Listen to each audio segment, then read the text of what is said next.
right. So thank you so much for coming today. I am your author, Peter A. Kirby.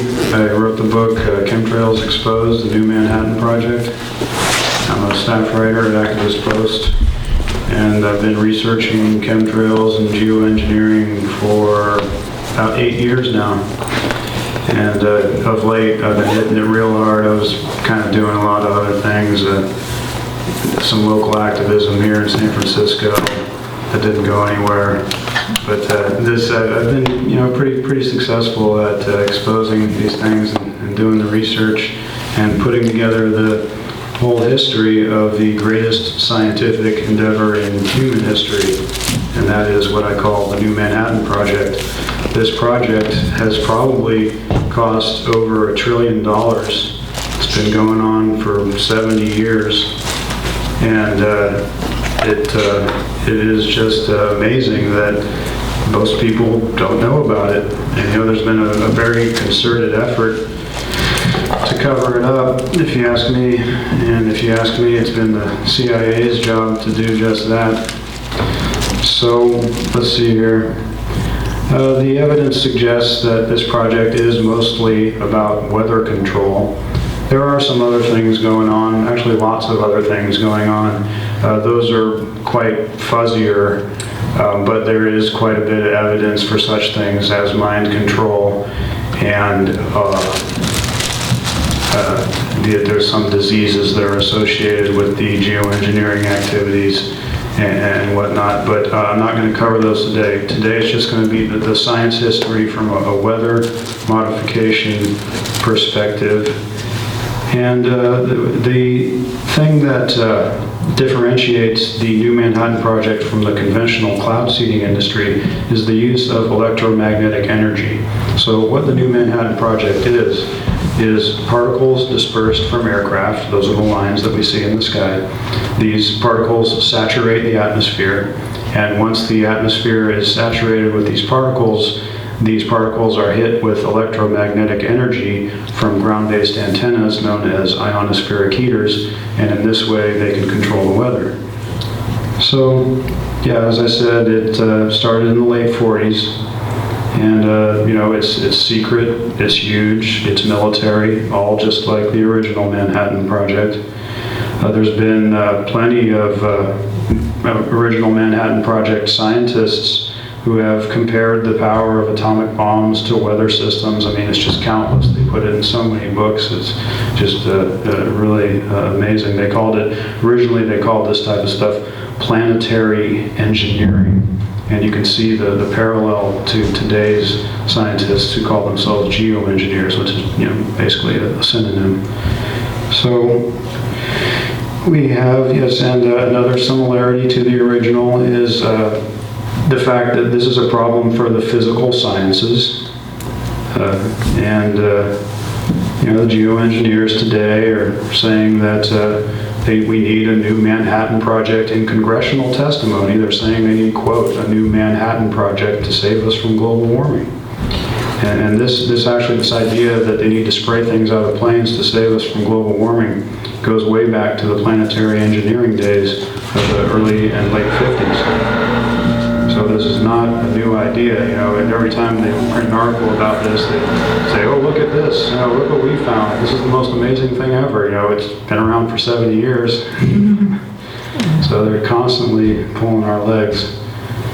And let's get going through the project's timeline here. And we might as well start with this guy, Edward Teller. Now, he was a Manhattan Project scientist.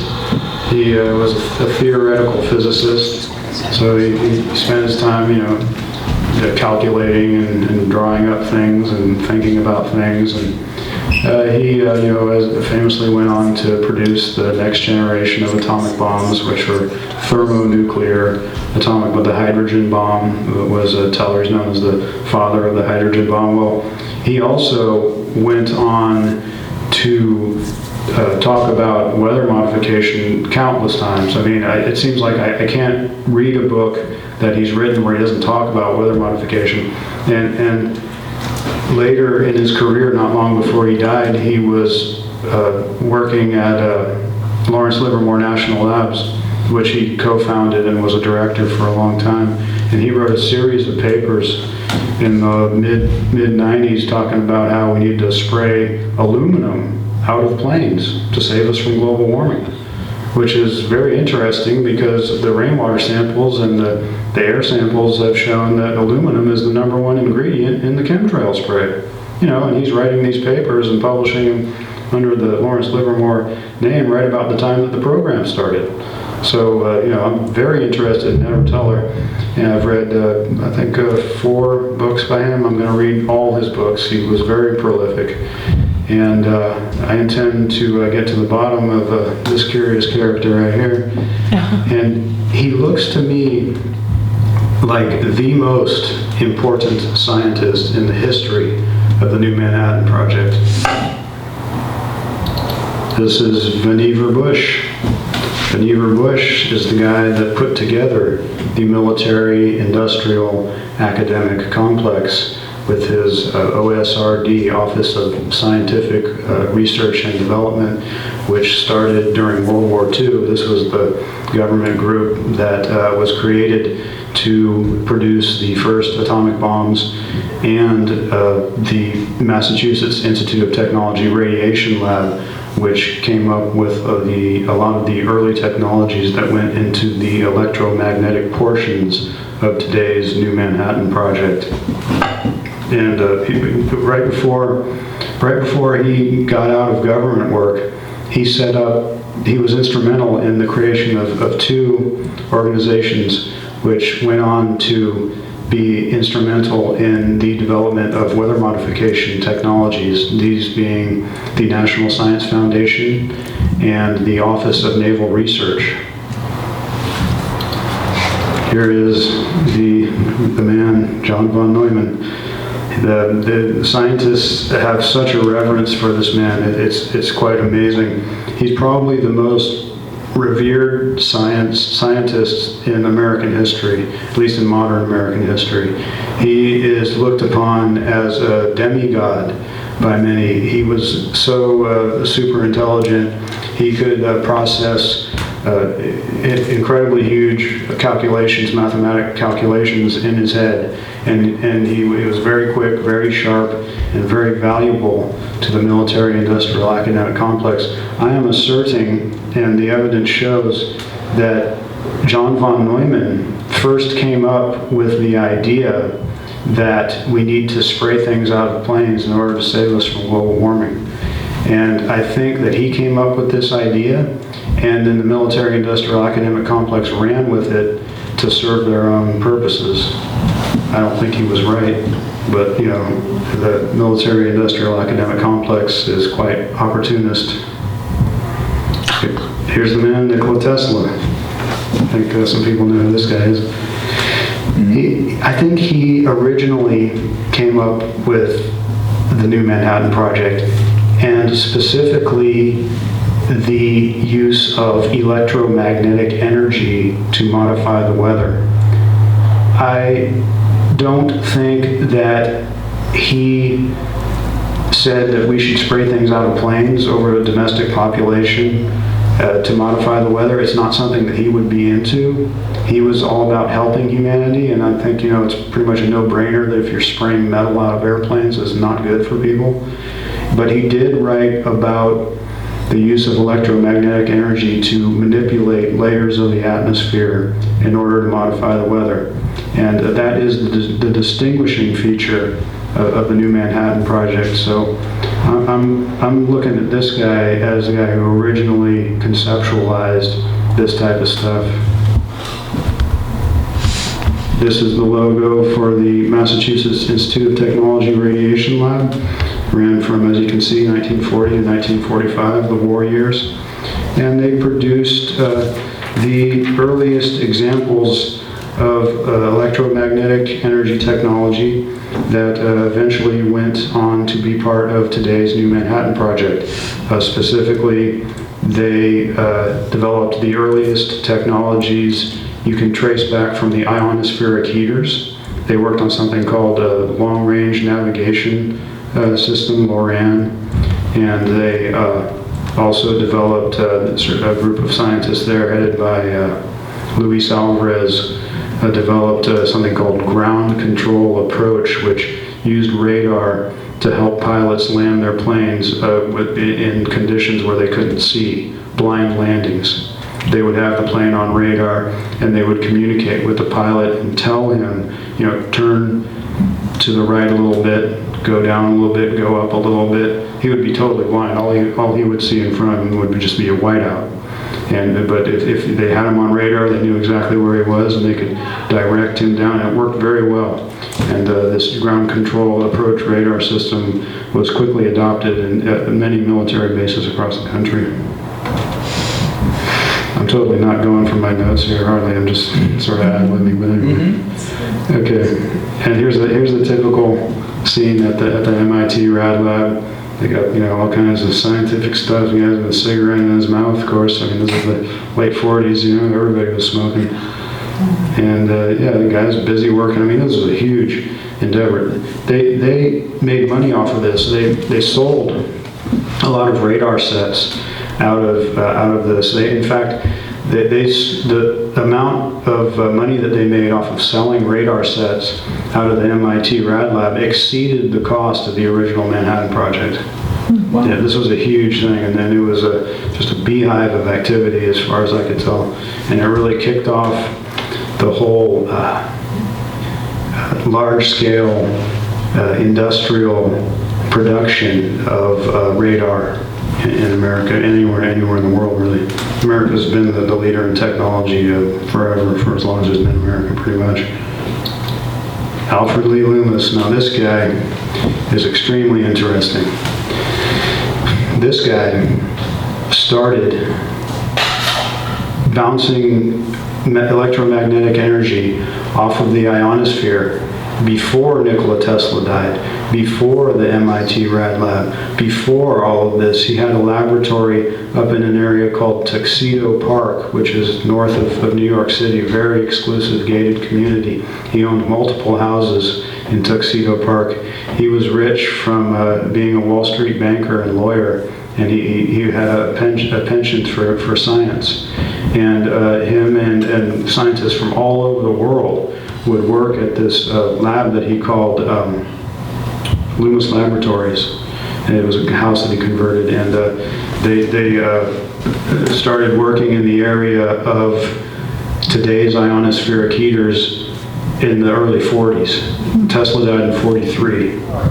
Okay, and I am currently thinking that it may have been this guy who somehow got into Nikola Tesla's archives. Nikola Tesla had all kinds of papers and apparatus and things stored in like basements of hotels and storage areas and things.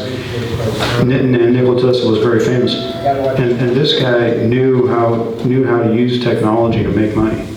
And my idea, my thinking today with this guy is that either himself or somebody that he knew or commissioned may have broken into Nikola Tesla's archives and gone in and gotten plans for the new Manhattan Project. I say in the book, and I've been saying recently, that the government confiscated Nikola Tesla's papers and things after he died. Well, they did, but this guy was doing what Nikola Tesla was doing before Nikola Tesla died. So, and if we know how Wall Street bankers and guys like this do it, I mean, it would probably be nothing for him to get somebody to go in there and take a box of letters and Nikola Tesla's papers, some dusty basement somewhere, and he could look through it and start getting to work.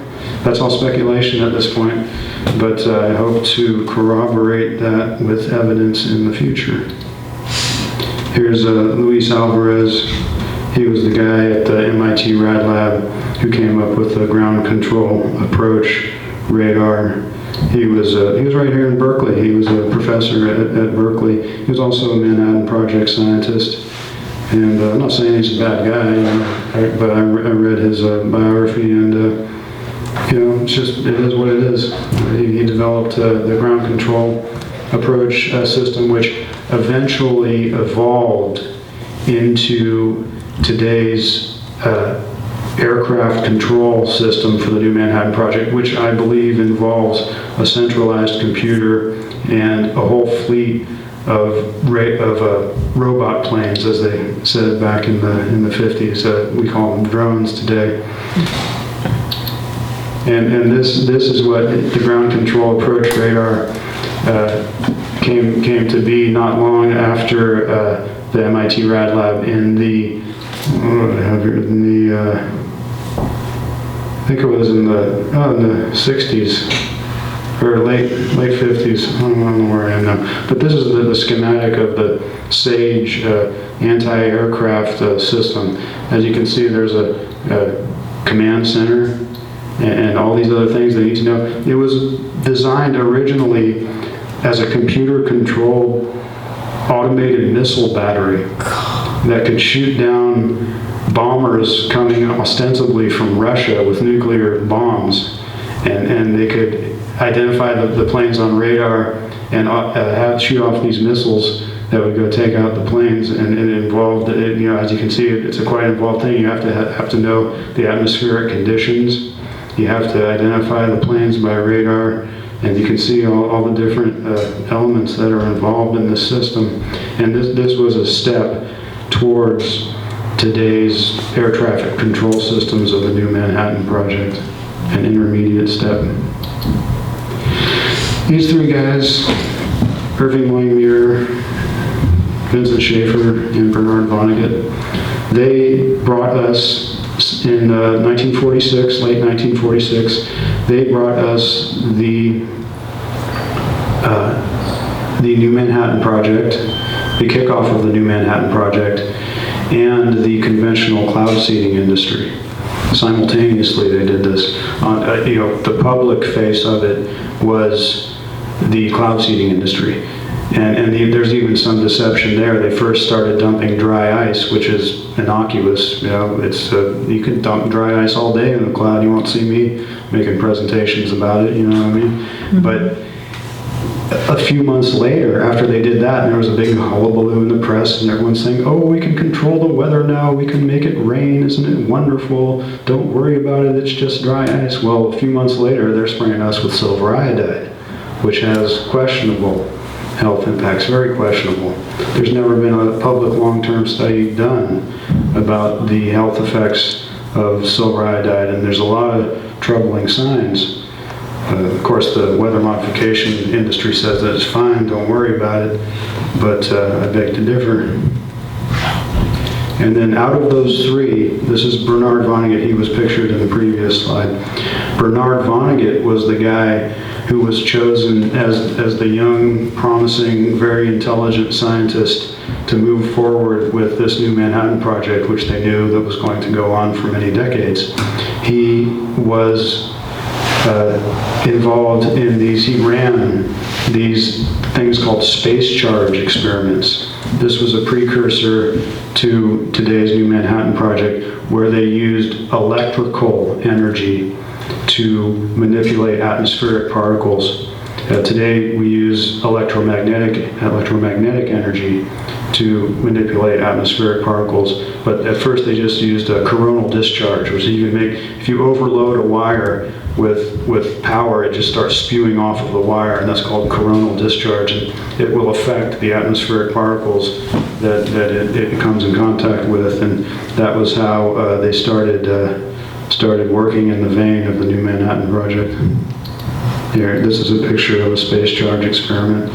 You can see a cloud happens to be passing over, and those poles with that wire strung across it is the wire that's emitting coronal discharge. You can see some of the coronal discharge around the pole on the right, just to the left of the pole on the right.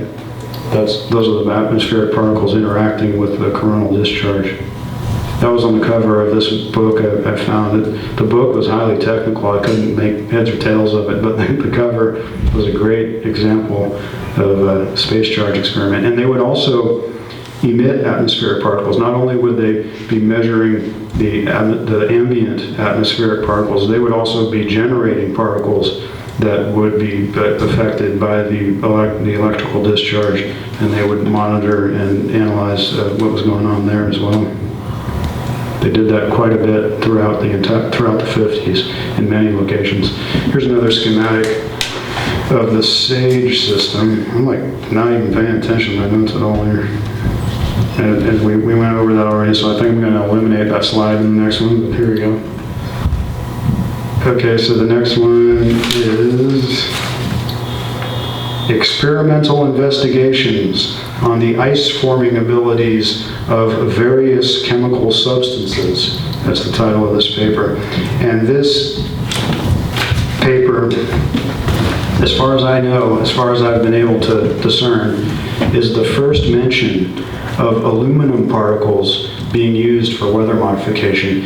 In fact, I think it doesn't, it references, the paper is from, I think, 1958 or 1956, but it references experiments that were done by somebody else in 1954. I haven't found those 1954 documents yet, but it references the earliest mention of aluminum particles being used for weather modification. There's a whole history of aluminum particles being used for weather modification, and there was a certain scientist who went into that quite a bit, and I have a slide of him coming up. This is the Princeton Institute for Advanced Study. The fundamentals of supercomputer atmospheric modeling were perfected here by Norman Phillips and Jewel Charney. John von Neumann was a little earlier. I think he worked with these guys too, though. But the foundation and the fundamentals of computerized atmospheric modeling began here at the Institute for Advanced Study. Alfred Einstein was a member of this group. It was a very elite group of scientists, including von Neumann. Here's a KC-135. The KC-135 was introduced at Wright-Patterson Air Force Base in 1957.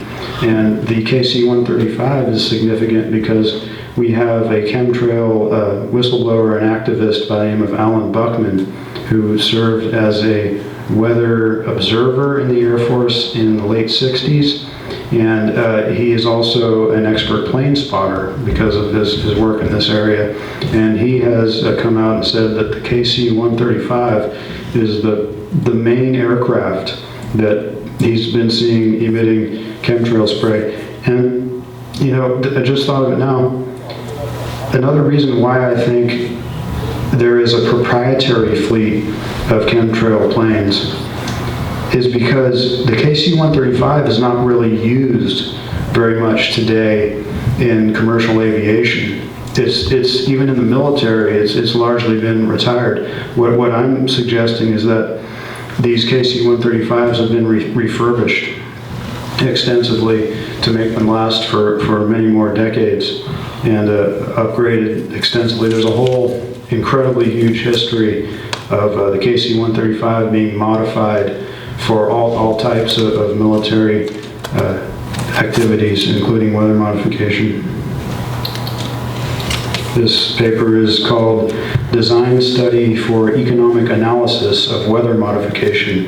It appeared in the most cited weather modification document in history, that being the final report of the Advisory Committee on Weather Control. It came out in 1957.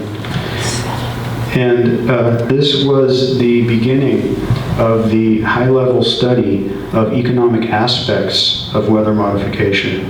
This is when they started really, you know, I think they were ringing this bell trying to attract corporations, trying to attract business to get them behind these type of things, weather modification, get them involved. They're saying, hey, you can make some serious money here, you know. It was a way to get the ball rolling.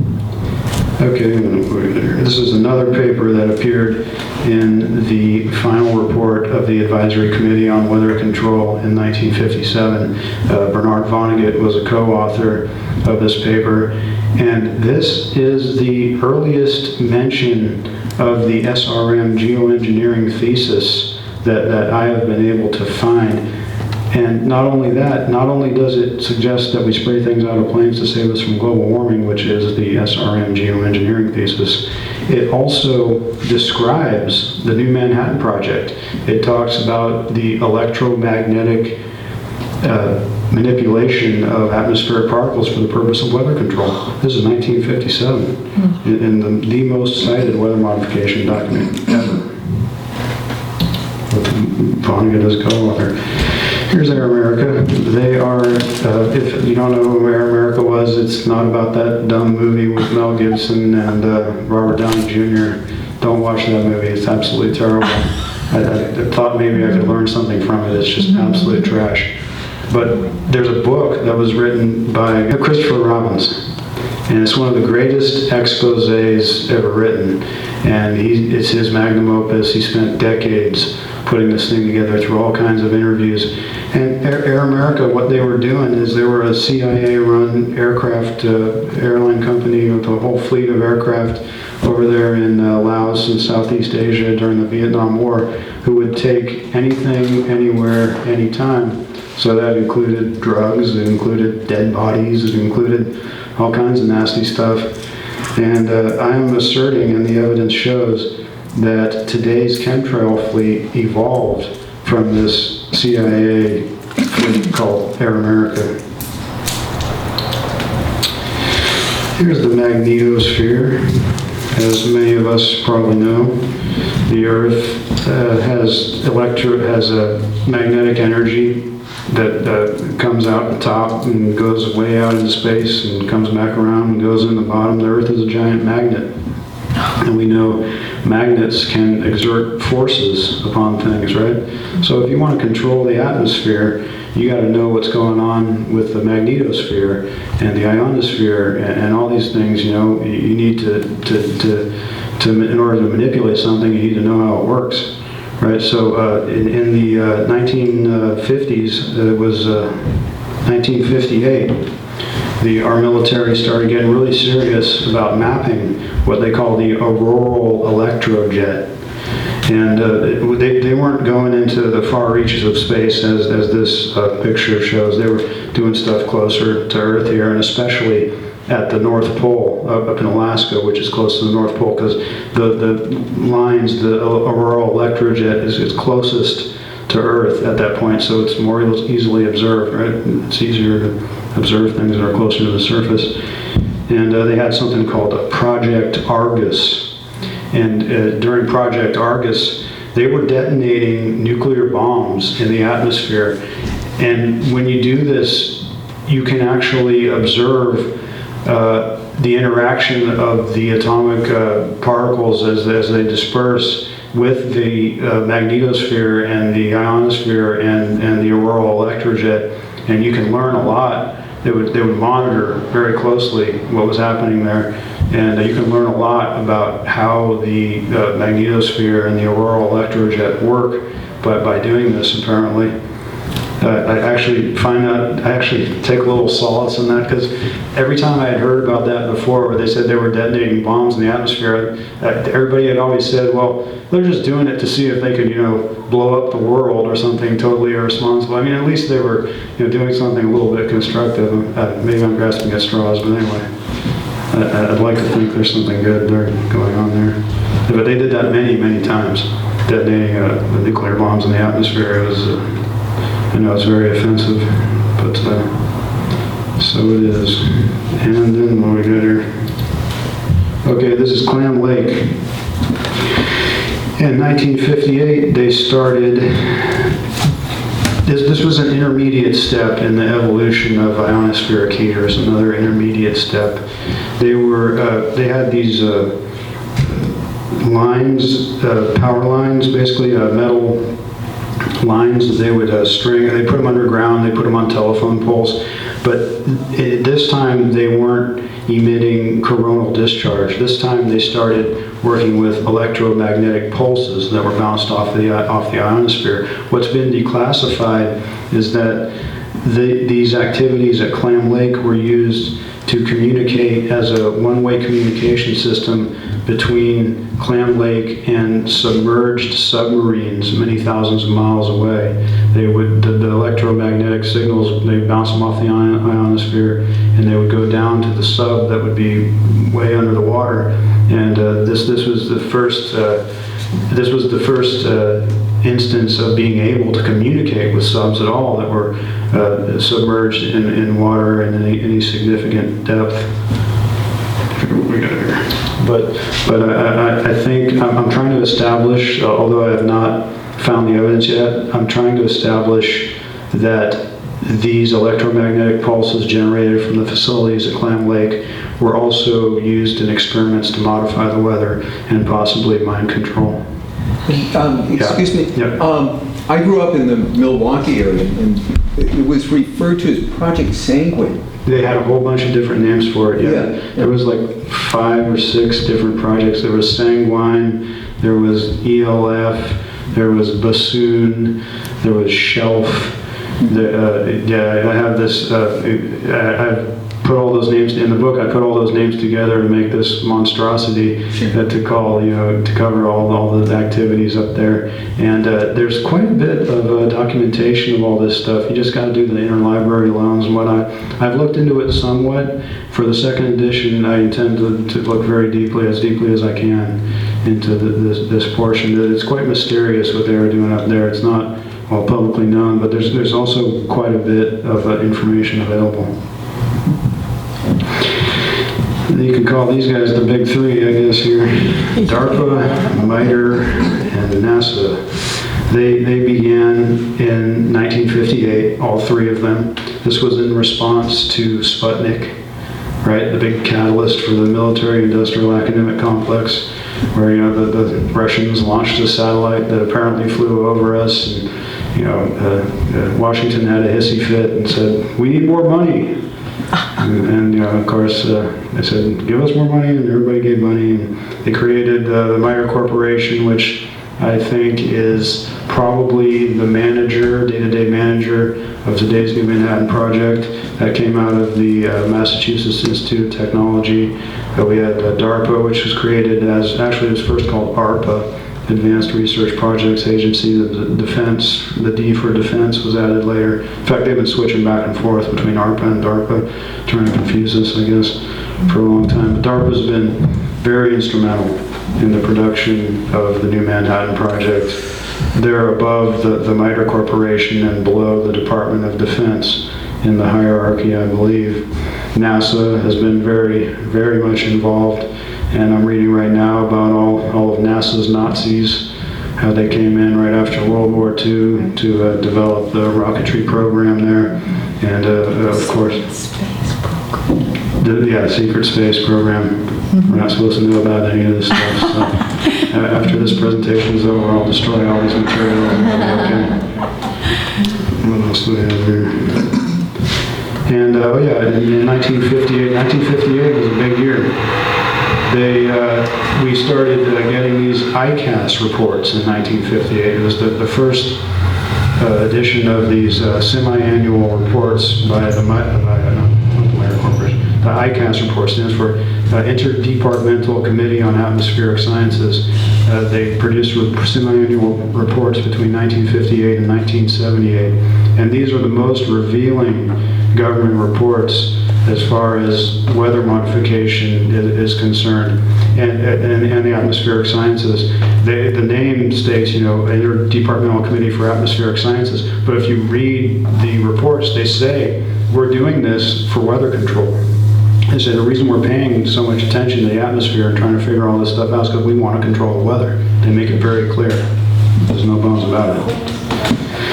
So yeah, all that happened in 1958, and let's move into 1960 here. The government money was flowing, and we had satellites that began to quantify our atmosphere.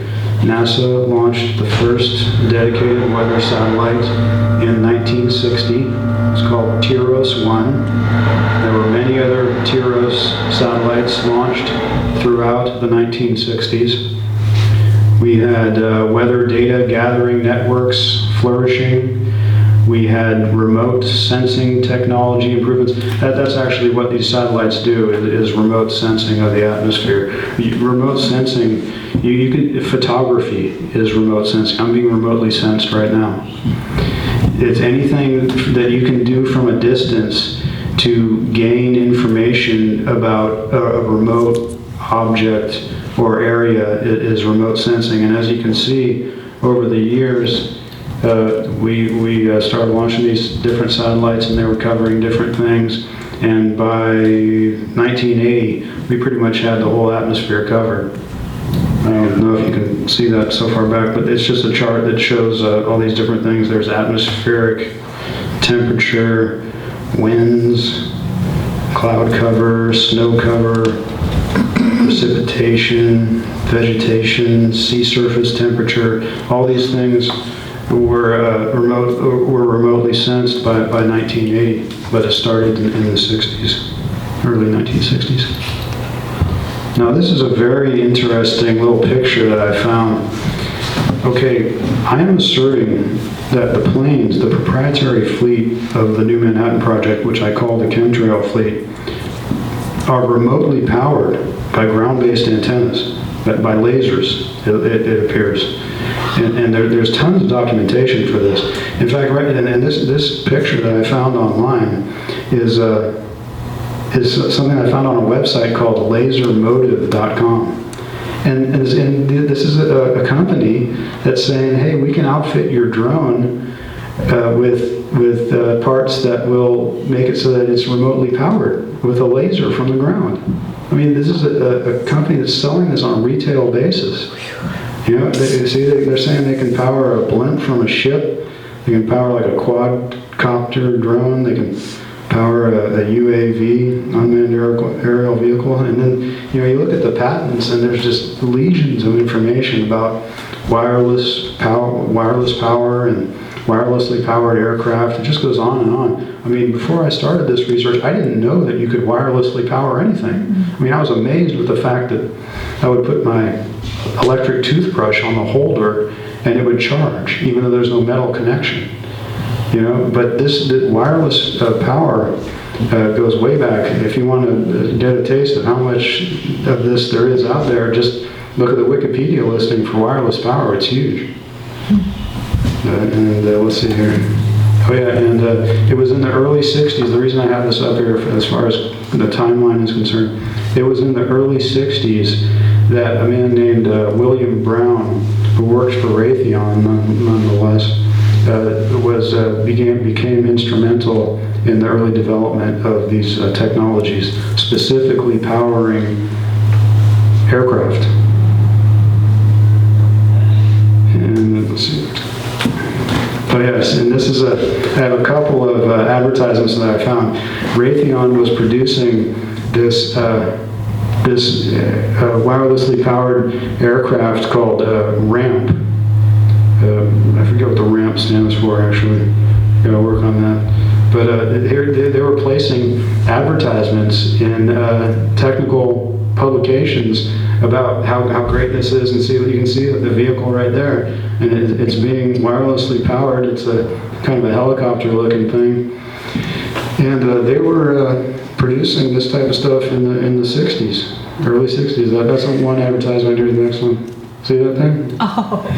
It's like, you know, almost, I think it's in outer space there, being wirelessly powered. I mean, you know, the technology that we see today finally coming out this is stuff that's been around for 30, 40 years.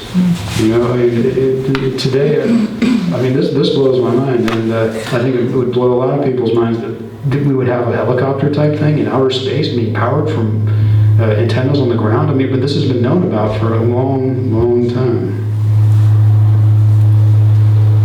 That was, both of those were from 1959. Actually, I should have had that in the 50s, but let's just say early 60s. Okay. Now, this is a very interesting book. The Jasons are very interesting. The Jasons are still around today, and they've been around since 1960. And they're an extremely elite group of scientists that work on projects given to them by the Department of Defense. And it appears to me, well, yeah, there have been adjacent scientists who are on record as working on weather modification in the atmospheric sciences, such as Gordon J.F. McDonald and somebody else who just slipped my mind right now. But yeah, the adjacent scientists, this book is there's not a whole lot of information out there on them, but this book is very, very revealing. The Jasons, you can find it there. Okay, the NCAR, National Center for Atmospheric Research, they began operating in 1960, and this is their headquarters in Boulder, Colorado. And they've been, of course, I mean, you can tell by their name, they've been very instrumental in weather modification and the atmospheric sciences. The legend has it that there are extensive underground facilities. They're on a mesa, which is actually connected to the same geological formation as the NORAD, which is nearby, so they could conceivably, build tunnels and facilities that would connect the two. And this is important because I'm asserting that NORAD is probably from where the chemtrail fleet is commanded. Yeah, because they're the dominant, or they at least have something to do with it, because they are the dominant air traffic control facility in all of North America, Mexico, Canada, and the United States. They know everything that's going on. You couldn't have a fleet of planes flying around without them knowing about it. They're probably deeply involved in this, and NCAR is probably as well. This is a report that came out in the early 60s. I know it says 1961 to 1971, but I guess they were predicting things. It came out in the early 60s. Let's see here, early 60s. And they in this report, there's a big deal, big report. They talk about atmospheric tracers, such as barium. Actually, they don't talk about barium specifically in here, but they start talking about radioactive atmospheric tracers and how these can be monitored to quantify the atmosphere and thus achieve as a part of achieving weather control. Here's another shot of a KC-135. In the early 1960s, they had fully automated takeoffs and landings of KC-135s. So this speaks to the automation of the chemtrail fleet. I keep on seeing these things online where people seem to be a little confused about our ability to remotely control aircraft. I mean, it's so well documented. It's like, saying the sky isn't blue, or, grass isn't green, or water isn't wet. I mean, they've been controlling giant aircraft. They've been controlling aircraft remotely since the end of World War I. Okay? Yeah, with one-way radio transmissions that when they could see the plane, when they would have it inside the radar, they could see the plane and they control it remotely. That way, I would just fly over there and drop a bomb, without putting people's lives at risk. Here we got the NSF, National Science Foundation Annual Weather Modification Report of 1962. And in this report, the NSF, National Science Foundation, had a whole series of weather modification reports that came out, and it was started in the 50s and on through into the 60s. Kind of like the ICAS reports, but not as important. But it's quite a bit of good information in there, not as technical as the ICAS reports. This was more of stuff for the general public. And they wrote in 1962 of supercomputer atmospheric models capable of demonstrating the effects of injecting directed energy into the atmosphere. So there it is. I mean, the distinguishing aspect of the New Manhattan Project, the use of electromagnetic energy to manipulate atmospheric particles and thus control the weather, and they're talking about it in 1962. And the National Science Foundation, they talked about it in 1957 in the previous paper that I cited. All right, I can probably talk for another hour about this guy, William Francis Raborn. He appears to be probably the most instrumental person in the production of the New Manhattan Project. He wasn't a scientist, but he knew how to manage a project, and he was very successful in producing the first submarine-launched ballistic missiles with his Polaris program. And while he was producing the Polaris program, I think he got involved in the electromagnetic energy portions of the New Manhattan Project because of what I mentioned earlier, how they used electromagnetic energy to communicate with deeply submerged submarines. The Polaris submarine was nuclear powered. Okay, it was a nuclear powered submarine that could launch a ballistic missile from under the water. Yeah, I know, it's crazy. I mean, it's just amazing the things that our military has come up with. I just finished reading about this type of stuff. Yeah, so he probably learned about the potentialities of electromagnetic energy in the context of weather control as he learned about the communication systems that were needed for the Polaris system. And in 1963, he wrote an article called New Horizons of Naval Research. And he talks about how electromagnetic energy can be used to manipulate the weather. So, yeah, this guy, I'm actually about to publish a paper on this guy. Some things about him are kind of slipping my mind right now, but I just dug up a whole bunch of dirt on this guy, and I plan to encapsulate it in an article coming probably in about a month or so. Would you say his name again? William Francis Raborn, Vice Admiral William Francis Raborn, Jr. And coincidentally, he later went on to be head of the CIA. I don't know how that works exactly, but there it is. Now this guy, Zettelmoyer, A.C. Alfred Zettelmoyer. That's the guy who's looking all confident while the other guys are, freaking out about how wonderful he is in the picture here.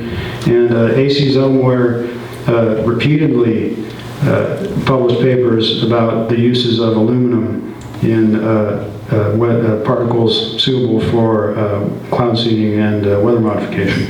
And he later became head of the American Chemical Society.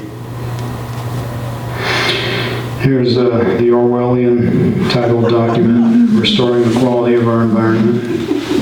In this document, they're talking about how they got to spray things out of planes to save us from global warming. In other words, wrecking our environment.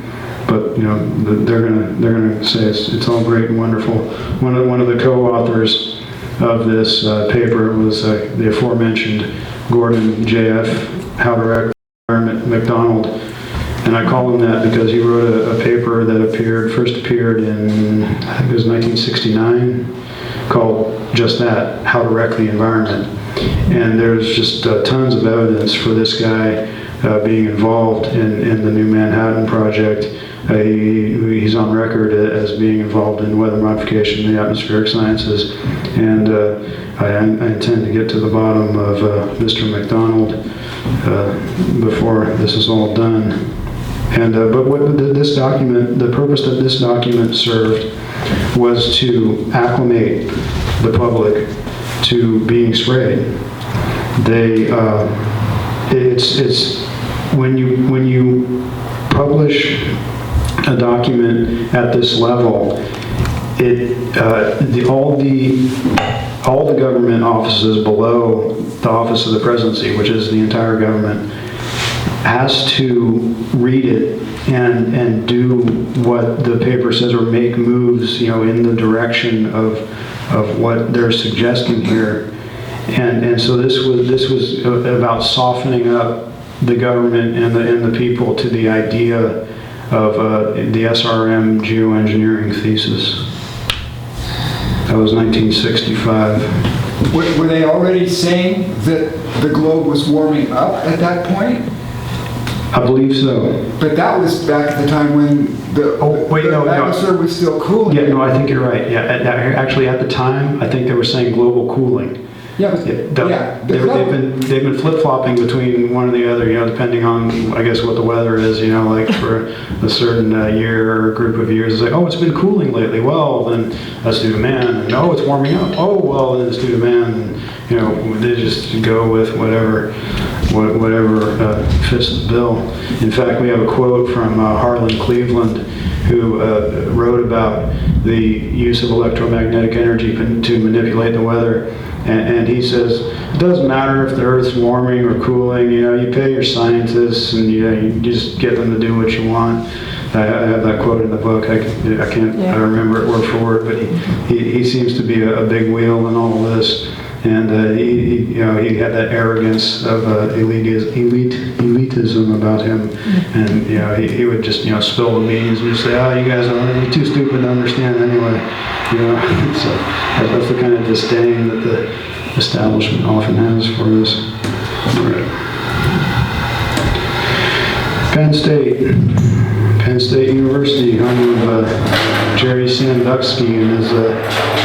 Joe Paterno and his Jerry Sandusky's recently arrested son on pedophilia charges is probably totally unrelated. In 1965, they had the first known, 1966, first known ionospheric heater.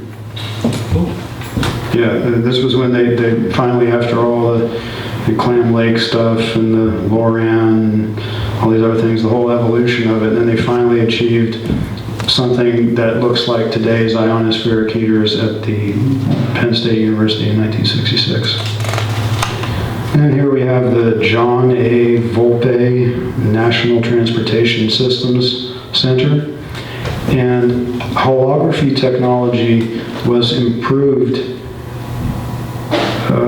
They improved holography technology here quite a bit in the mid-'60s. And this is pertinent because I'm asserting that the command centers of the New Manhattan Project are employing holography, very realistic holograms. I think that would be, I think the technology is available. There's quite a bit of documentation indicating that very high quality holograms can be produced without the use of spraying anything, any type of mist in the air or anything. That could be just boom, like right there in free space.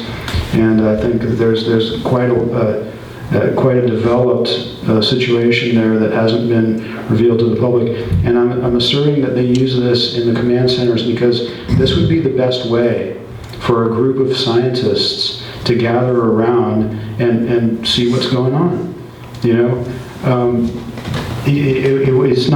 It's not really, it doesn't work as well to be in front of computer monitors, two-dimensional computer monitors.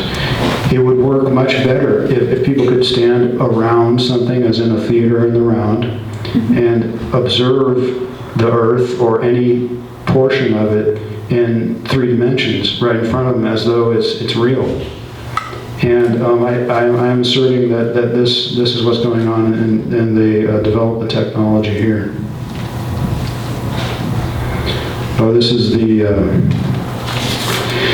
This is an intermittent step in the evolution of today's New Manhattan Project air traffic control systems. It was known as SeekBus. It was developed by none other than the MITRE Corporation, and it involved a mobile command center that was capable of remotely controlling over 1,000 aircraft. Yeah, that eventually it became something called JTIDS. I forget what that stands for, but these technologies have been standardized into air traffic control systems of today, and I believe there's a modified version of current air traffic control systems that uses a centralized computer to control the drone aircraft today as part of the New Manhattan Project. Okay, this is a map from a study called The Evaluation of Weather and Climate by Socioeconomic Sensitivity Indices. This is a comprehensive plan. This paper was a comprehensive plan for the national economic impacts of weather modification. This happened in 1966. And they're going about, in this paper, what they do is they try to quantify the effects of weather modification activities upon economic activity and upon economies, local economies, and different sectors and different businesses and things. And if I'm not mistaken, I'm not really, I guess I need to look at this more, but aren't these the FEMA regions? And then there's 8 here, and then there's 1 more in Alaska and 1 more in Hawaii. Started getting more advanced in the economic impacts of weather modification in the mid-60s. Here we have the Reinsurance Association of America. This is the industry association of the catastrophe reinsurance people. And they started in late 1960s in 1968. And the catastrophe reinsurance industry rises and falls with the weather. If certain things happen, like catastrophes like storms and tornadoes and floods and things like that, well, if you're positioned properly in the catastrophe reinsurance market, you make a killing. So if you have advanced knowledge of these things or can create these things, well, then you can make a killing in the catastrophe reinsurance market. And they went big time in the late 60s. We have, in 1968, National Science Foundation Weather Modification Report. And this portion here was talking about laying the foundations of Enron's later weather derivatives market. They were studying the effects of weather modification upon the electrical industry. And of course, we know Enron was in the power industry. And way back in 1968, the National Science Foundation was studying, how do we go about, basically what they're doing is they're setting the table for power industries to be making money off of weather modification. Government studies, your tax dollars at work. Here's the aforementioned Gordon J.F. How to Wreck the Environment, McDonald. And it was in 1968 that the first edition of this book called Unless Peace Comes came out, and his paper in the book was called How to Wreck the Environment. And a lot of it has to do with the use of electromagnetic energy for mind control. But I've been looking at him quite a bit, and he didn't seem to have much regard for human life at all. And he was involved with Al Gore in producing, trying to get a carbon tax done. And he talked about this in an interview that he gave. Here we have Poker Flat. This is in Alaska, and this was a facility that was used to launch sounding rockets, which went up into the lower ionosphere, and they would explode and release a payload of chemicals and these chemicals could be monitored from the ground and from aircraft using ionospheric heaters nonetheless. And they would, basically it was more mapping of the auroral electrojet. And as I mentioned earlier, it's best to do that in the high latitudes because that's where the auroral electrojet either gets closer to Earth or just goes right in, like at the pole. And they were launching rockets and quantifying the auroral electrojet throughout the 70s, but they started in the late 1960s. That's one of, I believe, 3 ionospheric heaters that I know of in Alaska. There was something called High Pass, and then they had one here at Poker Flat, and then of course the later HARP. So that's why there's so many up there, is because it's where the auroral electrojet gets close to Earth. And here we have a stock certificate from LTV Electro Systems. Now, the aforementioned William Francis Raborn was a board member of LTV Electro Systems. LTV Electro Systems became E-Systems, and E-Systems built the original HARP. And E-Systems was eventually acquired by none other than Raytheon. So it all makes sense now, right? William Francis Raborn was deeply involved in all this. We have the Arecibo ionospheric heater. This is in Puerto Rico. This is another large ionospheric heater. It's not as big as the one, or as powerful, or as versatile as HAARP in Alaska, but a smaller, lesser powerful ionospheric heaters are dotted all over the world. And in the mid-70s, this one was realized, and they also had one in the mid-70s at Armadale, Australia, which I have not been able to find a picture of. But yeah, in the mid-70s, they started going global with large ionospheric heaters. Yeah, and I think they told us that was a radio telescope. Well, you know, they do a lot of things. You can probably do that too. Yeah. They're like Swiss Army knives. I mean, Oh, sure. yeah, these ionospheric heaters serve many, many purposes. They have communications, disruption of communications, weather modification, mind control, mapping of the Earth's interior. I mean, it goes on and on. So, you know, they can tell you that it's, you know, totally benign and, you know, don't worry about it. They're going to tell you the most benign uses of it, of course.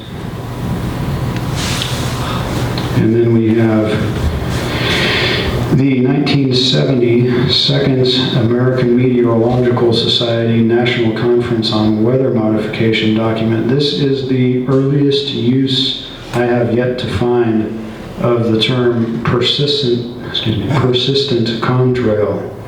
And a term, you know, I've completely rejected. It's an oxymoron.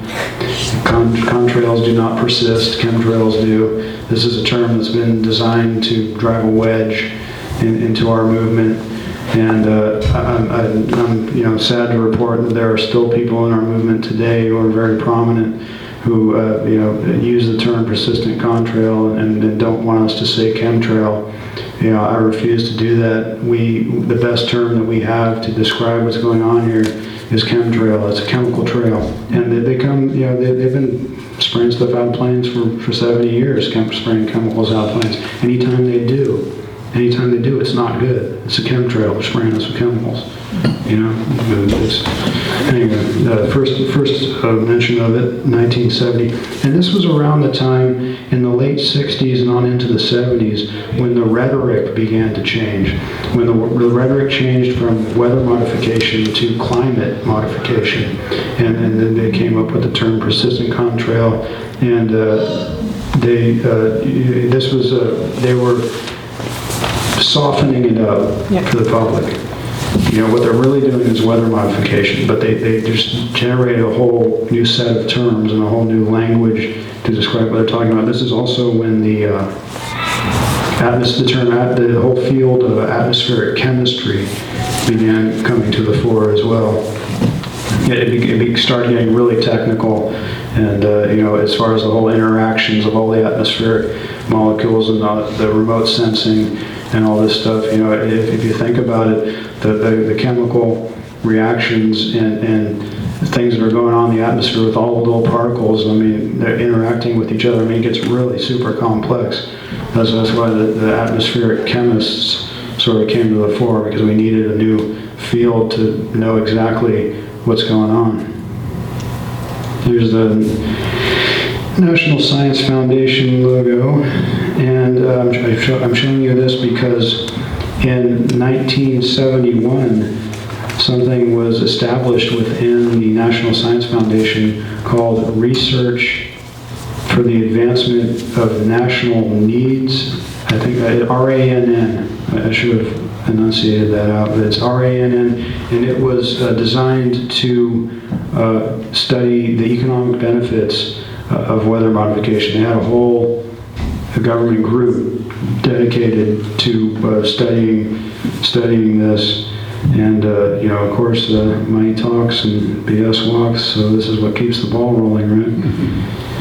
And throughout the 1970s, researchers found positive weather modification cost-benefit ratios. So this group within the National Science Foundation was basically promoting weather modification and how it can be used to make money and be such a wonderful thing. Don't mind that you're breathing in all toxins all day. And then in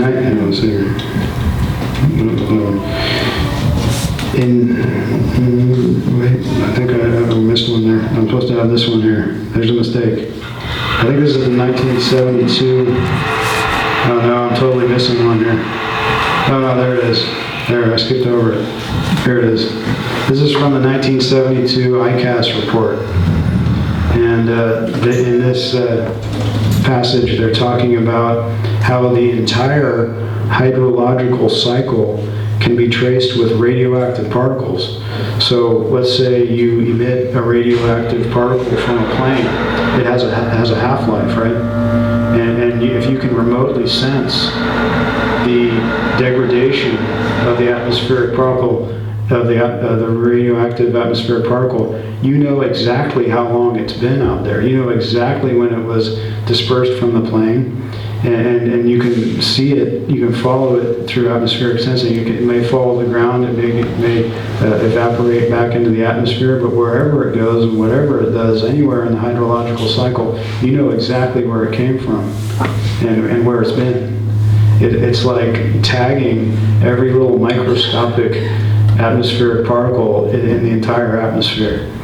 And I think that's what they're doing here. I think they largely look at masses of particles, but they may also be able to focus in on individual particles with their super high technology here. Let's see. And yeah, during this time, also researchers during the 70s, they continued the development of aluminum as a nucleant, or as something that could be used in weather modification. Here in 1973, the aforementioned Jason Group moved their headquarters to the Stanford Research International headquarters in Menlo Park, right down here on the peninsula. SRI looks to me like they have been heavily involved in the electromagnetic energy portions of this New Manhattan project, specifically the mind control portions. And I intend to get to the bottom of SRI. But yeah, Jason, who is, appears to be heavily involved in, their scientists heavily involved in weather modification, the atmospheric scientists, they moved their headquarters to SRI in 1973. And in 1977, Jason is on record here as studying climate at the Stanford Research Institute. So these guys are doing it. These are the big players involved in all this in the late 70s. After that, in 1981, guess where the Stanford Research Institute went? They went to the headquarters of the MITRE Corporation. In 1981, that's where they moved to. They were operating out of a building that was owned by the MITRE Corporation. So, I mean, I don't think these things are coincidences.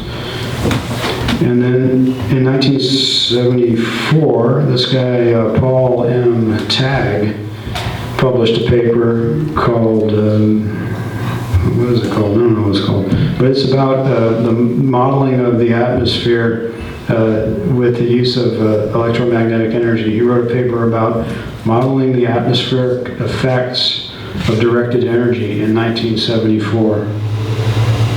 And that was in the proceedings of the 4th American Meteorological Society Conference on Weather Modification. It was a very important paper in the development of electromagnetic energy used for atmospheric sciences. And we have in 1974 a little study from the CIA called, quote, "A Study of Climatological Research as it Pertains to Intelligence Problems." And as far as I can tell, this was the first document to start really ringing the bell on man-made global warming. They were, as far as I can tell, this is the fount of all this stuff that you see in the press today about how, if Earth's average global temperature goes up by a couple points, well, then, there's going to be famine, and there's going to be war, and there's going to be bioweapons released, and, it's going to be monkeys running everywhere, and it's going to be, cats and dogs raining out of the sky, and, all this, basically, they're talking about the end of humanity because the Earth's average global temperature goes up 2 degrees. I mean, if you ask me, it's totally ludicrous. the Earth's average global temperature has been going up and down throughout the whole history of humanity, and we've been getting along quite fine.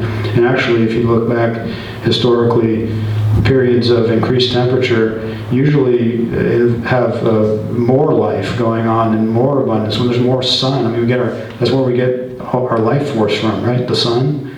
And when there's more sun, there's more life. But they're saying that the 2 degrees is going to cause the end of humanity. So, but see, they're just using that as a justification for spraying things out of planes, because they're saying, well, if we don't spray you with all kinds of stuff, then the temperature's going to go up 2 degrees and you're all going to die. And then here's Mr. Delford M. Smith. In 1974, the aforementioned Air America was disbanded. The public got wind of it, and there were congressional hearings, the church committee hearings, and started hearing about all the dirt that they were doing over there in Southeast Asia, and the airlines were disbanded. The CIA said, "Oh, okay, we'll get rid of them, no problem." Well, they just sold all the airlines off to all their cronies, and one of them was this guy Delford M. Smith.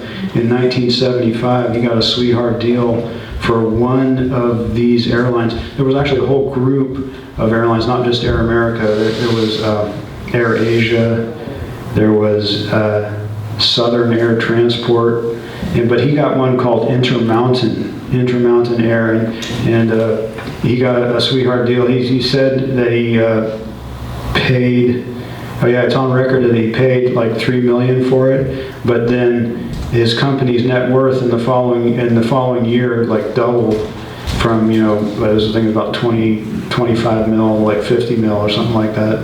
So he's paying $3 million and seeing the benefit of 25 mil. I call that a sweetheart deal. And it appears that his Evergreen Aviation, which is what he called his company throughout, and continue to call it after the Intermountain acquisition, it appears that Evergreen Aviation was instrumental in the production of what I call the chemtrail fleet. He had facilities. He was like a horse trader. He was very good at trading aircraft. So if you have a lot of aircraft that need to be bought and sold and stuff for bringing together this high technology fleet, well, Delford Smith was your man, and he had the facilities that you could do it as well down in Marana, Arizona, called the Evergreen Maintenance Center. There was a world-class facilities for retrofitting and upgrading aircraft, and he definitely had the capabilities to be able to produce planes that have gone into the New Manhattan Project chemtrail fleet. And we have here Tainan Airport in 1975, the same year that Delford Smith got his sweetheart deal in 1975. The aforementioned E-Systems, which built the first iteration of HARP, they bought one of the Air America airlines, the one that I said, Air Asia. Well, actually, they didn't buy the airlines. They bought their maintenance facilities. Excuse me. They bought the maintenance facilities in Taiwan. So you could see how knowledge and ability to work in the field of ionospheric heaters would play into being able to produce the aircraft that are used in the New Manhattan Project, because I am asserting that these planes are wirelessly powered. So we're talking about a ground-based antenna such as HARP, which E-Systems built, being used to power aircraft. So here's E-Systems, the company that built the first iteration of HARP, buying facilities in Taiwan that may have been used to refurbish planes for this New Manhattan Project chemtrail fleet. And then we have the earliest use of the term geoengineering I have been able to find appeared in the premier edition of a journal called Climactic Change. And I'm not sure if I think they're still producing this periodical today called Climactic Change. But the first edition of it, they had a paper written by a guy named Cesar Marchetti, and it was titled on geoengineering and the CO2 problem. See, they're introducing more language here. This is how it's done. Previously, it was called planetary engineering. Now they're rolling it. They're saying this is the next phase. We're kicking up the rhetoric. We're going into the next phase. We're calling it geoengineering, and it's all about geoengineering and climate, not planetary engineering and weather modification. They're setting the tone. They're telling you what's politically correct. And yeah, let's see here. When was that? That was 1977. Yeah, it appears that they have all editions of this journal, Climactic Change, available at the Northern Regional Library facility in Richmond, which is the book depository for all of the Northern California UCs. And I intend to go by there and browse all of these journals and look through the table of contents to see if there are any articles that look interesting.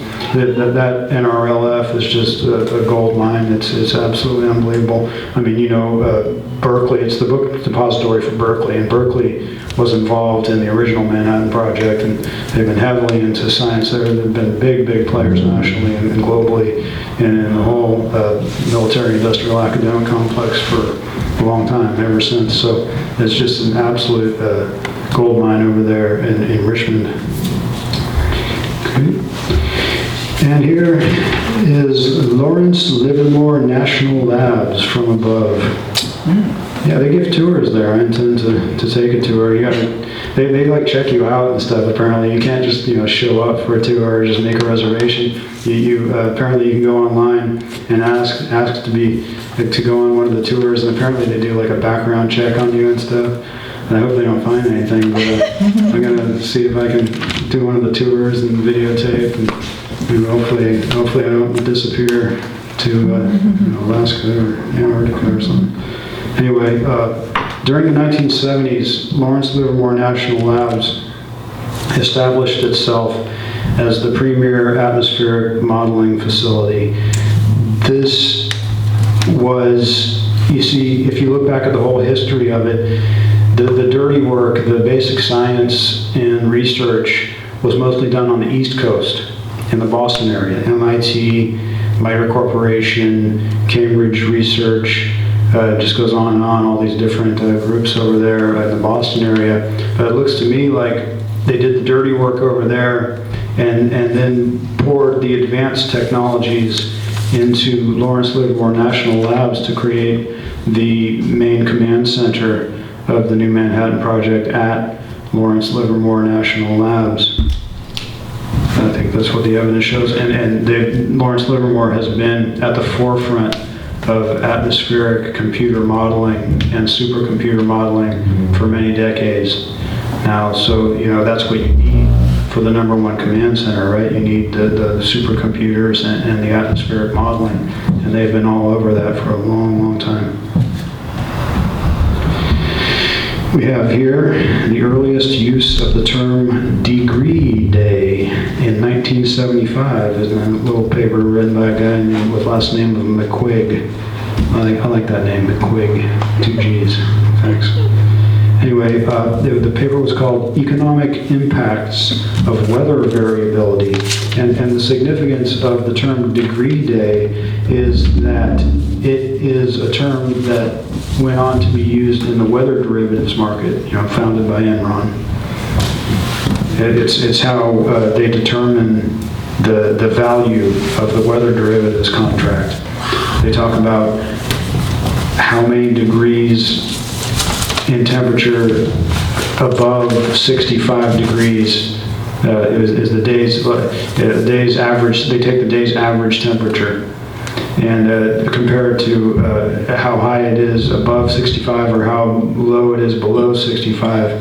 And these degrees, how high it is above 65 or how much it is below 65 determines the value of the contract. It's kind of complicated, but this is when they first started sort of solidifying the weather derivatives market and how it was going to be run. Here, look at that one. Getty Images, right? I guess I owe them some money, but Hopefully I won't have to pay. I don't even know where I am anymore. Let's see this. Oh yeah, this is the first GARP global experiment. GARP stands for, oh gosh, I forgot what it stands for. Please have mercy on me. Got too many facts and figures to deal with here. But by the late 70s, large global scientific organizations were conducting these global experiments that would run for, over the course of maybe a few weeks or a few months. And it would be international participation in the mapping of the atmosphere, and it would involve all these things, satellites, airplanes, weather balloons, ground-based things, ships, all kinds of stuff. It was a huge, huge undertaking, and they were really starting to nail down the whole atmosphere and how it works. And, by the late 70s, and as we saw earlier, by 1980, we had all the satellites covering everything on Earth. This is the final ICAS report, came out in 1978. It really marks the end of basic atmospheric research and the beginning of the production of the New Manhattan Project.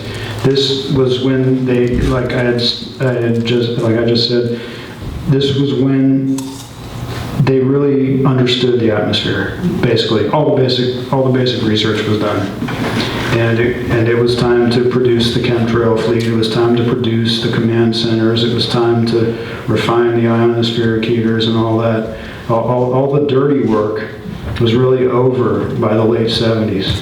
All the drudgery, and then coming into the 80s was when they started getting into the cream of the operation and really started getting things done. And here it is. And in 1980, construction of the high-pass ionospheric heater began in Alaska. It was one of the 3 ionospheric heaters. It was run by UCLA, and it was one of the precursors to HAARP. I believe it was more advanced than the ionospheric heater that they had at Poker Flat, but not yet as sophisticated as the HAARP machine, which came a little later. HAARP did come in the 80s, but high-pass predates it. High-pass began construction in 1980 and was completed in 1986. Here we have the headquarters for the MITRE Corporation. Here's another nice little factoid for you. In 1981, the aforementioned Jason Group left Stanford Research International and went to facilities owned by the MITRE Corporation. So we had not only the Stanford Research International lodging at the MITRE Corporation facilities, or facilities owned by the MITRE Corporation. We had Jason there as well. Jason and SRI working with the MITRE Corporation. I mean, who would have thought it? Oh, here's Phoebe Hawken, Delbert Smith, and his son Michael. Michael's in the middle one. This is the aforementioned Delbert Smith, the guy with the Evergreen Aviation. Oh, yeah. And I have this picture here because it appears to me that this woman, Phoebe Hawken, on the left, may have been sort of a liaison between the CIA and Delbert Smith, because right when she started working with Delbert Smith in 1981, this was when Evergreen established something called Evergreen Aircraft Sales and Leasing. Actually, 1983 is what I have here. And this is how Evergreen made most of their money, by buying and selling aircraft. And the book on the literature on the Evergreen aviation company indicates that this woman was instrumental in the orchestration of this Evergreen Aircraft Sales and Leasing division. And so, you know, if Delbert Smith is going to be producing planes for the chemtrail fleet, and the CIA is deeply involved in providing cover and, you know, used to own that aircraft fleet, well, you know, they might want to have their representative there sort of overseeing what's going on here. And, you know, maybe with some good cover that, oh, she's a woman, like, you know, oh, she's not, you know, she couldn't do any of that. Anyway, just thinking about the psychology of it a little bit. It's a real man's world, you know, the aircraft, aerospace and all that stuff. Anyway, don't underestimate women. Okay, we have here a picture of Stanford Solomon Penner. Now, this guy was the director of the Center for Energy and Combustion Research at UC San Diego. He suggested in 1984 that commercial airliners emit more and better particles in order to fight global warming. Yeah, interesting. Huh? I don't know where he comes up with this stuff. Just, hey, maybe he just woke up one morning and had this idea, and then he just started telling people about it. I don't know. But he thinks that, you know, we should be sucking in all kinds of crap, apparently. And I intend to look into him quite more. I mean, he is a public figure and a professor at a university, so I'm definitely going to be giving him a rectal examination. Here we have William C. Brown, the aforementioned William C. Brown. Throughout the 1980s, he was developing wirelessly powered aircraft. And he was talking about these aircraft hauling big, heavy loads and achieving 85% efficiency. As far as I can tell, he's the most important person in the development of wirelessly powered aircraft, and he worked for Raytheon and wrote about it quite a bit.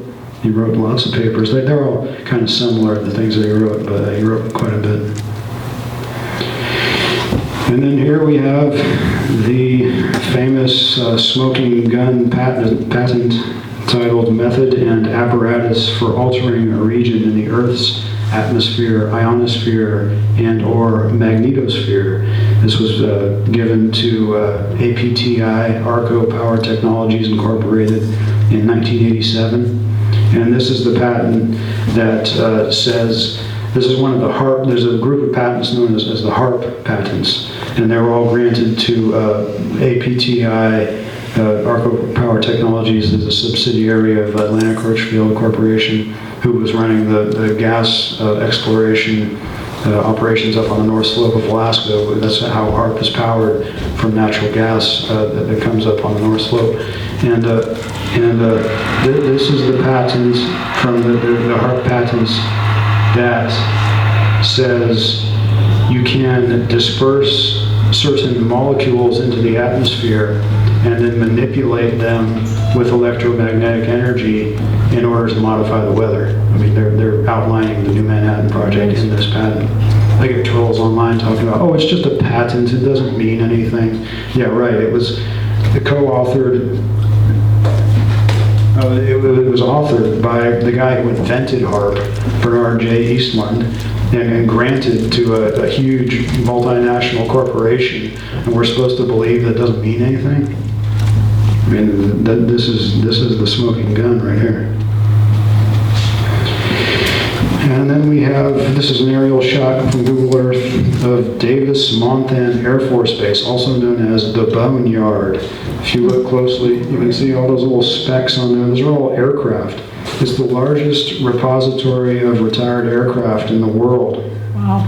And I am suggesting that this was a source, if not the source, for the airplanes that went into the New Manhattan Project chemtrail fleet. Mm-hmm. Yeah, they just, you know, the KC-135s and the I forgot the other one, C-141, yeah. They had plenty of those just kind of lying around, and it's documented. Their movements, their exception, or their taking in of aircraft and their letting aircraft go is all a matter of public record.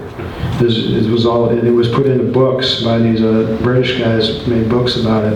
I guess I could go do the Freedom of Information request myself, or access them in the Library of Congress, but I really don't have the time for all that. But yeah, it's documented that they released quite a few C-141s and KC-135s during the 1980s, which I am asserting during that time period was when the chemtrail fleet was in production, and they needed these planes to refurbish them. Oh, remind us, is that in Arizona? Or Yeah, I believe it is in Arizona. Now my mind is just starting to turn to mush right now, but Davis, Montana, yeah, I believe it's in Arizona. They like the climate down there because, you know, it's dry and it's warm, and I guess it can be a little dusty, but they just cover things up on the airplane. They mothball them. They cover up all the intakes and all the cracks and everything, and they can bring planes back to life if they want to refurbish them. The planes are mostly used for parts. Yeah, that's why they save them at all, is because they have parts. It's like a pick and pull type thing for aircraft.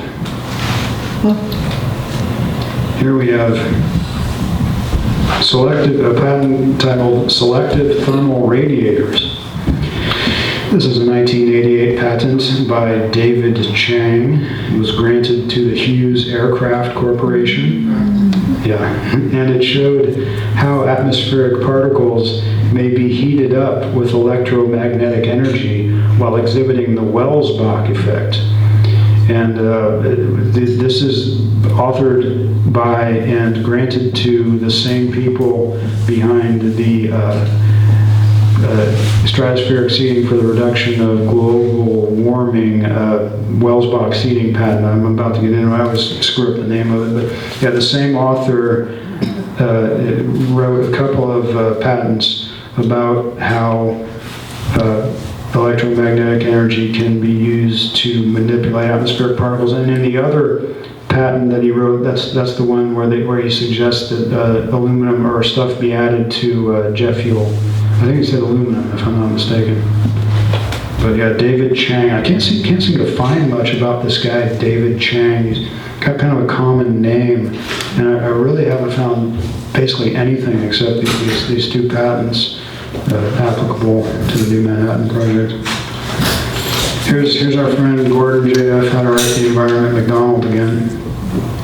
And in 1986, he was heading something called the Atmospheric Radiation Measurement Program, or ARM. This was something that the CIA was running, and this was more quantification of the atmosphere.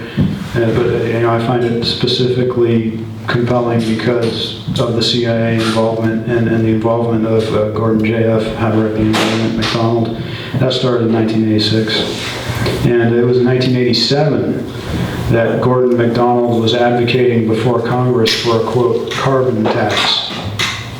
Yeah, he's going in front of Congress and asking for a carbon tax. You know, and he's deeply involved in all this weather modification stuff and all this. You know, he's thinking about a funding mechanism, because I can't blame him. Okay, 1990s. This is the earliest use of the term chemtrails that I've been able to find. It was the title of this Air Force chemistry manual. It's an Air Force Academy chemistry manual. And I've had my scientific advisor look over this report, and she said it's really pretty milquetoast stuff on the inside about how, you know, atmospheric chemistry or whatever they were talking about. There's no real juicy stuff in the report so much, but the cover is worth the price of admission here, as we can see. And you know, it's funny because they had a whole. The Air Force produced these books. They were basically yearbooks that were called contrails.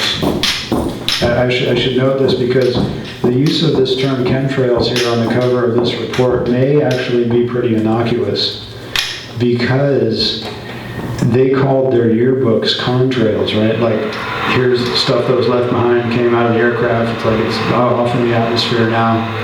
And they may have just been sort of suggesting by the title of this chemistry manual, it's just sort of a play on the fact that their yearbooks are called contrails. And here they're saying, oh, we're calling this chemtrails. You know, it may be innocuous, but it may not. But all we have to go on really is just the fact that they're calling this report chemtrails. There's no real smoking gun evidence in the report, but it's interesting enough as the title. And this is the earliest use of the term that I've seen.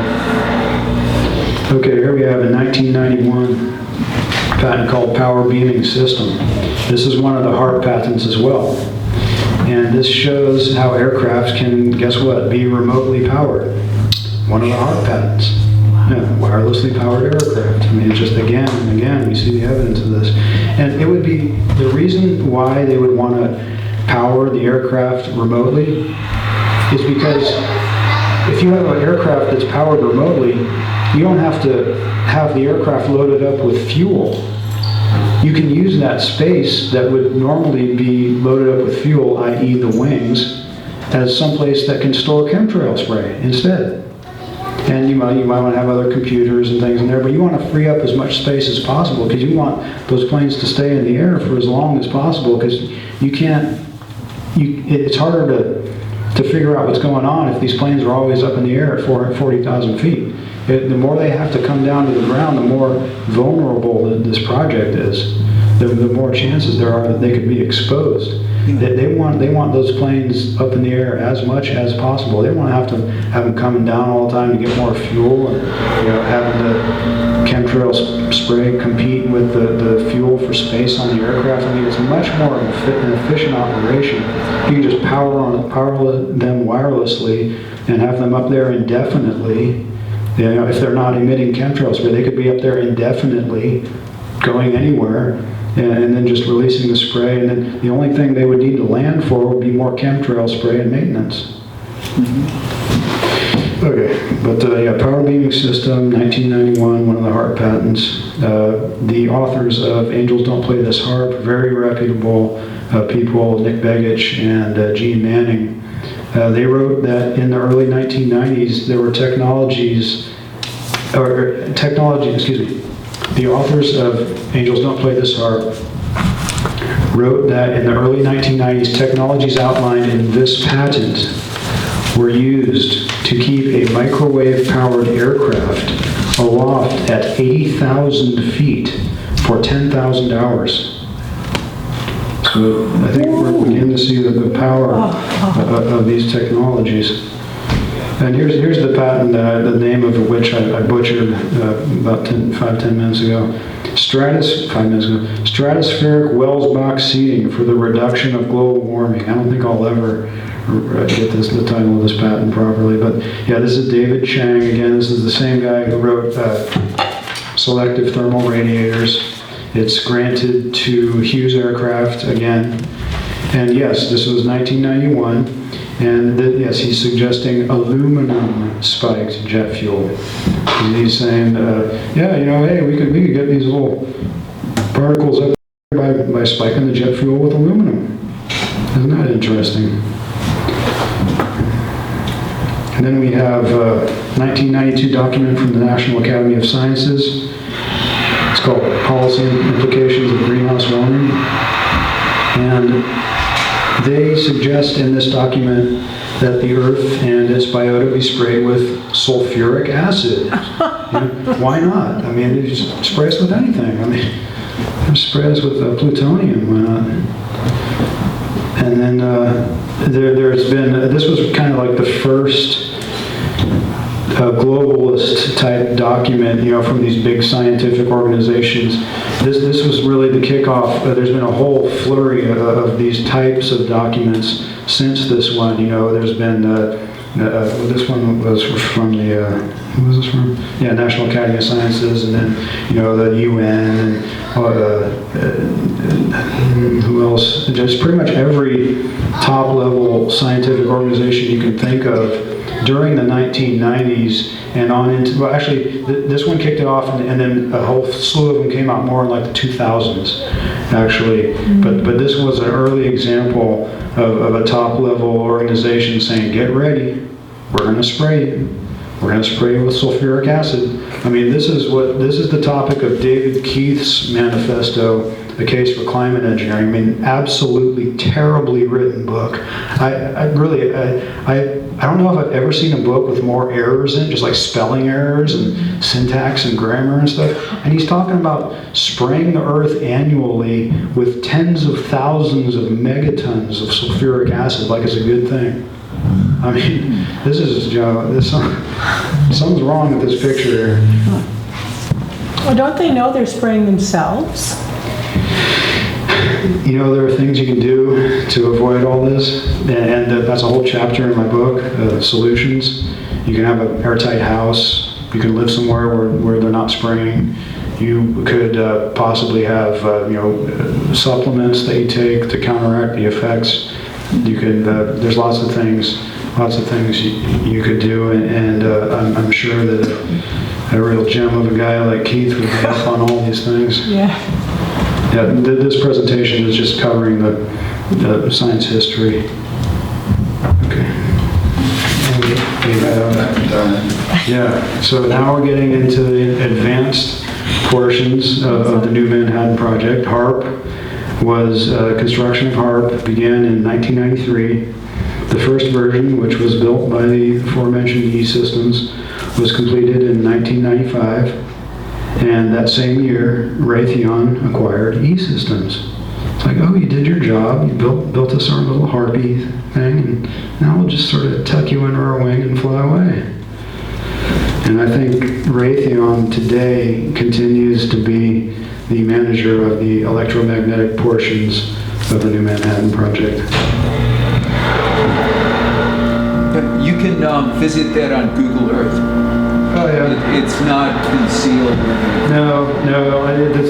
The beans were spilled with this book, and the military continues to give all this conflicting information about HARP. All the documents say that it can control the weather, but then if you ask them directly, they say, "Oh no, you can't control the weather. What are you talking about?" So there's this duplicity coming from our government in regards to HARP. I tend to believe the real evidence than what a spokesperson says, you know what I mean? Okay, but yeah, this was throughout the 1990s, many credible documents were published, including this book, about how HARP can modify the weather. And this book is really incredibly reliable, incredibly credible. Nick Begich is very well respected. When I first read this book, I didn't understand how credible this guy is. But I mean, he's sort of behind the scenes. He flies under the radar a little bit. He pops up on talk shows every now and then. But I mean, this guy's going all around the world testifying before like the European Parliament and all kinds of top-level organizations and stuff. I mean, I've never heard anybody questioning the credibility of Dr. Nick Begich. His dad was I think a senator from Alaska or something like that. That's right. Yeah, and his whole family has been involved in sort of top-level machinations for quite a while now. And yeah, he lays it all out in this book. If you want to know about HARP, you read this book. And he talks about the patents and how it can be used for mind control and weather control and mapping of the Earth's interior and just endless things. That's just, like I said, it's like a Swiss Army knife. I like to call it a Swiss Army knife of death and destruction.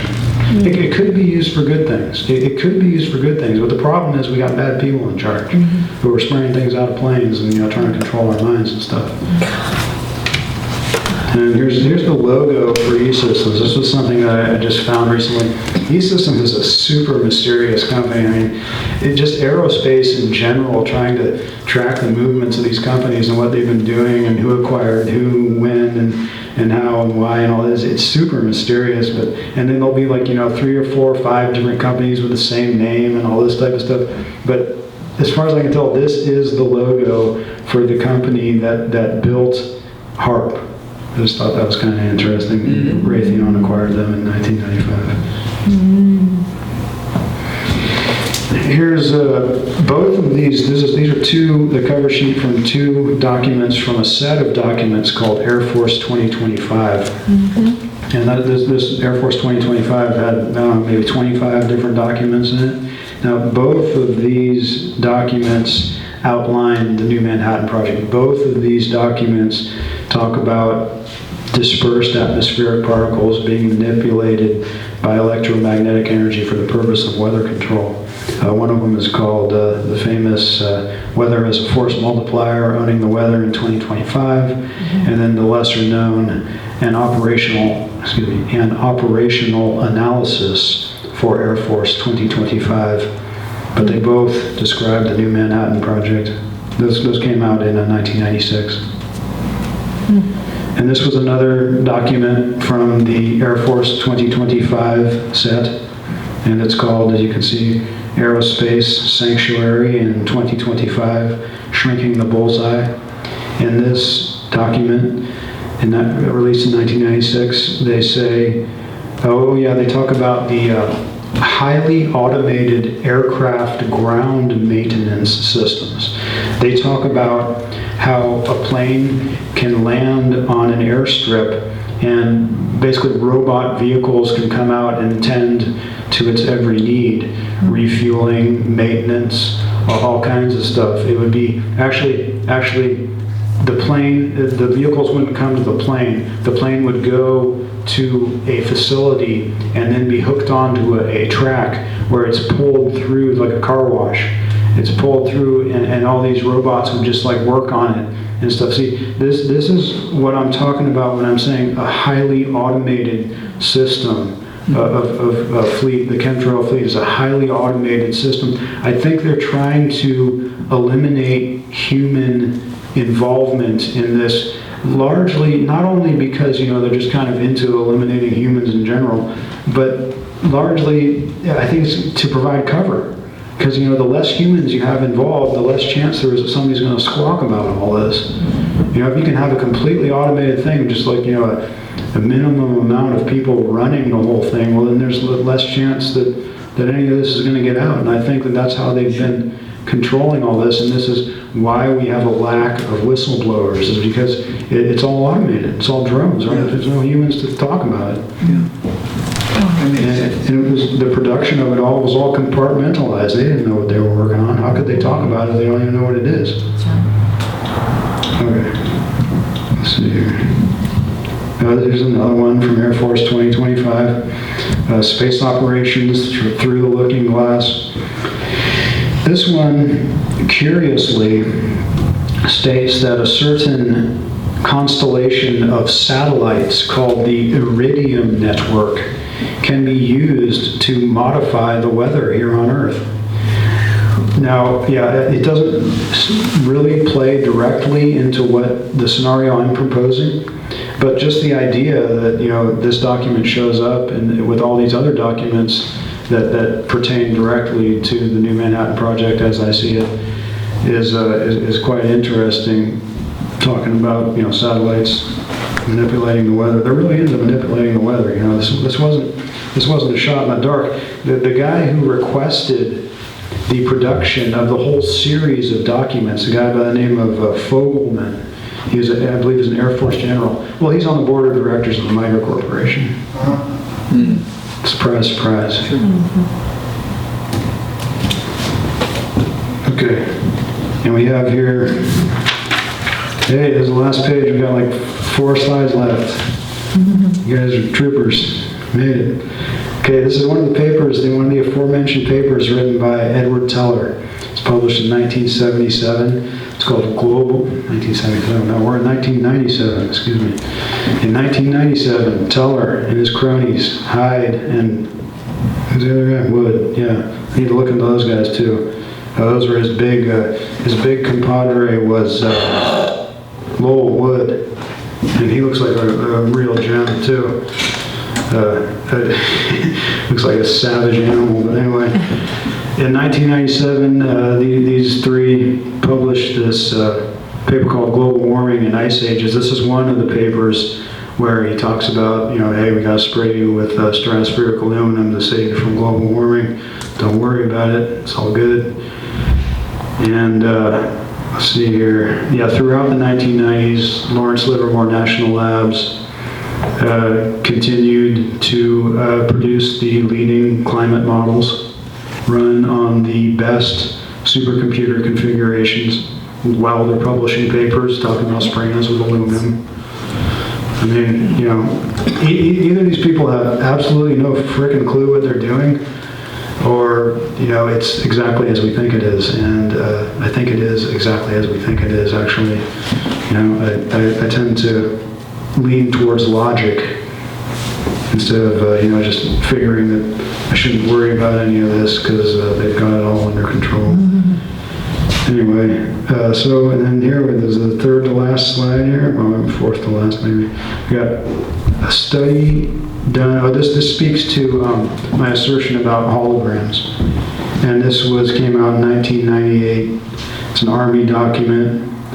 As you can see, the title is 3D holographic display using strontium barium niobate. Now, when you hear strontium and barium, you're thinking chemtrail spray, right? Mm-hmm. Actually, the strontium and barium that they're talking about in this paper is just something that they use within the machine that produces the hologram. Mm-hmm. It's actually, they don't have to, in fact, they're talking about producing holograms, not like I said earlier, you don't need some type of mist or spray or certain particles in the atmosphere. They're talking about just producing it like bam, just there, just as using the air that we're breathing right now. And this document speaks to a breakthrough ability to both record and produce very realistic holographic imagery in real time and free space. Wow. Yeah, I think the technology is very advanced on holograms, and I intend to get more and more documentation for this.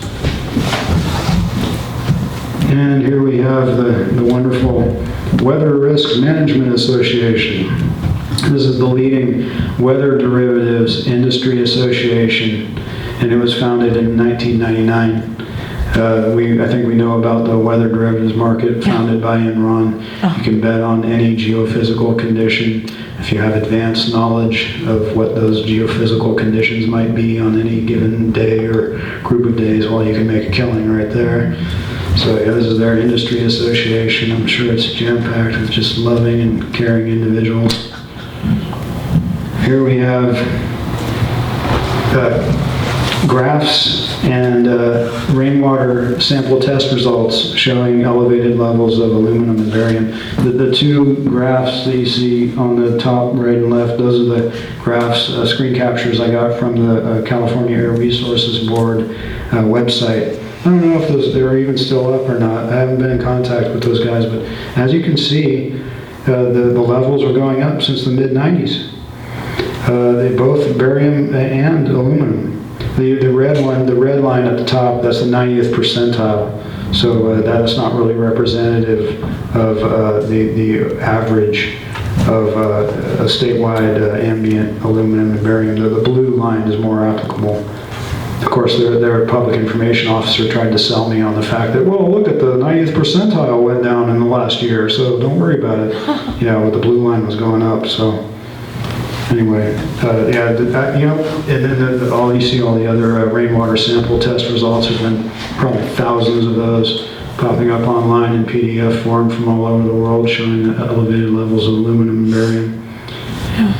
And in fact, I'm not trying to toot my own horn, but I see the California Air Resources Board data as more convincing even than the rainwater sample test results, because these are professionally produced results. We know it came from professionals. Maybe there were some professionals taking the other samples. We know Francis Mangels is reputable, and he's produced a lot of these things. But when you have a government organization with government employees producing charts that show elevated levels of aluminum and barium floating around in the ambient air, I mean, come on. There's no doubt about it, And of course, they stopped sampling in 2002. And as you can see, the project, I'm asserting the project started in the mid-90s. And as you can see, that's when the levels started going up. They stopped sampling in 2002, even though the levels were going up. And they say on their website, any amount of aluminum or barium, which they classify as toxins, any amount of these toxins in the air is unacceptable. It shouldn't be there at all, is what they say on their website in the frequently asked questions. But here they are, the levels going up and up and up, and then they just stop sampling for them. Mm-hmm. I've been told from people in the movement since I got this information. I've been told from people in the movement that, oh yeah, I think it was the woman from Environmental Voices. Gosh, I forgot her name. But she told me that it was the EPA that told the California Air Resources Board to stop sampling for atmospheric aluminum and barium, just like how they turned off the radiation monitors when Fukushima happened. They're not here to protect us. They're here to make problems go away for the corporate superstate. Yeah. Well said, well said. Okay, and then, hey, you guys just made it to the last slide. I think you should pat yourselves on the back because Yeah. I don't know about you, but I'm pretty tired. All right. Thank you. Thank you for coming. I really appreciate it. And as I said in the email, I'm going to give a copy of the book to the audience member of my choice. And you can buy the book online here, as you probably know. But they don't want me selling things here at the library, so I can't talk too much about that. But that's my book, that's my website, and the book goes to... His name's Mark. Oh, Mark. Oh, thank you so much. Right. All right. I think you have it already. Thank you. We did, we bought one. Okay, fantastic. Thank you. It's my Put together. Oh, I guess I chose the right person. Oh, good. Yeah, okay. Yeah, wow. Oh, thank It's, you.